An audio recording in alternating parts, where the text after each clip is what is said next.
ನಮಸ್ಕಾರ. 14 ಎಸೆತಗಳಲ್ಲಿ 53 ರನ್ ಬಾರಿಸಿ ಆರ್ಸಿಬಿ ತಂಡಕ್ಕೆ ಪಂದ್ಯ ಗೆಲ್ಲಿಸಿಕೊಟ್ಟು ಮ್ಯಾನ್ ಆಫ್ ದಿ ಮ್ಯಾಚ್ ಆಗಿ ಅತ್ತರು ರೊಮಾರಿಯೋ ಶೆಫರ್ಡ್. ಬಳಿಕ ನೀಡಿದರು ಸ್ಫೋಟಕ ಹೇಳಿಕೆ. ಹಾಗಾದರೆ ಸುದ್ದಿಯ ಸಂಪೂರ್ಣ ಮಾಹಿತಿ ಏನು?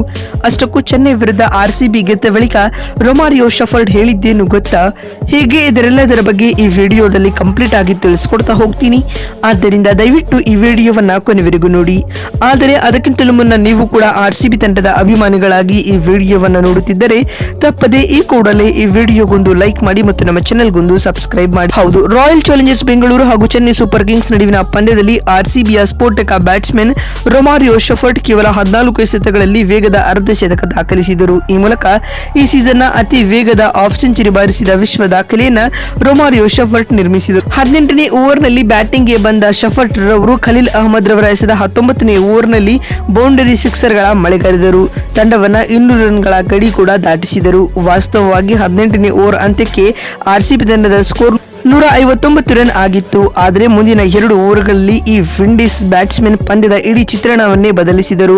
19ನೇ ಓವರ್ನಲ್ಲಿ ಖಲೀಲ್ ಅಹ್ಮದ್ ರವರನ್ನ ಗುರಿಯಾಗಿಸಿಕೊಂಡಿದ್ದ ಶೆಫರ್ಡ್ ಆ ಓವರ್ನಲ್ಲಿ 4 ಸಿಕ್ಸ್ 2 ಬೌಂಡರಿಗಳನ್ನು ಬಾರಿಸುವ ಮೂಲಕ 33 ರನ್ ಗಳಿಸಿದರು. ಇದು ಈ ಸೀಸನ್ನ ಅತ್ಯಂತ ದುಬಾರಿ ಓವರ್ ಎಂಬ ಬೇಡದ ದಾಖಲೆ ಕೂಡ ಬರೆಯಿತು. ಈ ಮುಖೇನವಾಗಿ ಆರ್ಸಿಬಿ 20 ಓವರ್ಗಳಲ್ಲಿ 5 ವಿಕೆಟ್ ಕಳೆದುಕೊಂಡು 213 ರನ್ ಕಲೆ ಹಾಕಿತು. ಈ ಗುರಿಯನ್ನು ಬೆನ್ನಟ್ಟಿದಂತಹ ಚೆನ್ನೈ ತಂಡ ನಿಗದಿತ 20 ಓವರ್ಗಳಲ್ಲಿ 5 ವಿಕೆಟ್ ಕಳೆದುಕೊಂಡು 211 ರನ್ ಕಲೆ ಹಾಕಲಷ್ಟೇ ಶಕ್ತವಾಯಿತು. ಆದ್ಯಾಗೂ ಕೊನೆ ಓವರ್ನಲ್ಲಿ 15 ರನ್ ಬಾರಿಸಲು ಚೆನ್ನೈ ತಂಡದ ಕೈಯಿಂದ ಸಾಧ್ಯವಾಗಲಿಲ್ಲ. ಈ ಮುಖೇನವಾಗಿ ಈ ಪಂದ್ಯದಲ್ಲಿ 2 ರನ್ಗಳ ವಿರೋಚಿತ ಸೋಲನ್ನ ಸಿಎಸ್ಕೆ ತಂಡ ಒಪ್ಪಿಕೊಂಡಿದೆ.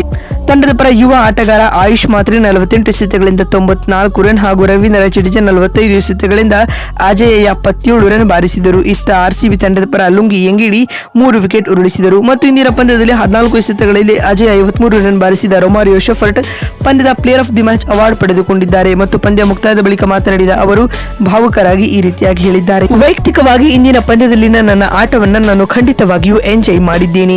ಕೊನೆ 2 ಓವರ್ಗಳಲ್ಲಿ ನಾನು ಹೇಗೆ ಆಡಬೇಕು ಎನ್ನುವುದು ನನಗೆ ತಿಳಿದಿತ್ತು. ಅದರಂತೆ ಆಯಿತು ಕೂಡ. ಮತ್ತು ಹೆಚ್ಚು ಸ್ಟ್ರೈಕ್ ನಾನೇ ಇಟ್ಟುಕೊಳ್ಳಬೇಕು ಎಂದು ಯೋಚಿಸಿದ್ದೆ. ಹಾಗೆ ನಡೆಯಿತು. ಮತ್ತು ಈ ಅರ್ಧ ಶತಕ ಸಿಡಿಸಿರುವುದು ಖುಷಿ ತಂದಿದೆ ಎಂದು ರೊಮಾರಿಯೋ ಶೆಫರ್ಡ್ ಹೇಳಿದ್ದಾರೆ. ಮತ್ತು ಮಾತು ಮುಂದುವರಿಸಿದ ಅವರು ಆದ್ಯಾಗೂ ಇಂದಿನ ಪಂದ್ಯದಲ್ಲಿ ಕೊನೆ ಓವರ್ನಲ್ಲಿ ಯಶ್ ದಯಾಲ್ ಅದ್ಭುತವಾದ ಬೌಲಿಂಗ್ ಸ್ಪೆಲ್ ಹಾಕಿದರು. ಹೀಗಾಗಿ ಯಶ್ ದಯಾಲ್ ರವರಿಗೂ ಕೂಡ ಈ player of the match award ಸಲ್ಲಬೇಕು ಎಂದು ಹೇಳುವ ಮೂಲಕ ದೊಡ್ಡ ಘೋಷಣೆಯನ್ನ ರೊಮಾರಿಯೋ ಶೆಫರ್ಡ್ ಮಾಡಿದ್ದಾರೆ. ಮತ್ತು ಮಾತು ಮುಂದುವರಿಸಿದ ಅವರು ನಾನು ಕೇವಲ ಬೌಲರ್ ಅನ್ನು ಫೋಕಸ್ ಮಾಡಿಕೊಂಡು ರನ್ ಬಾರಿಸಲು ಪ್ರಯತ್ನಿಸಿದೆ. ಹಾಗಾಗಿ ರನ್ ಸಿಕ್ಕವು.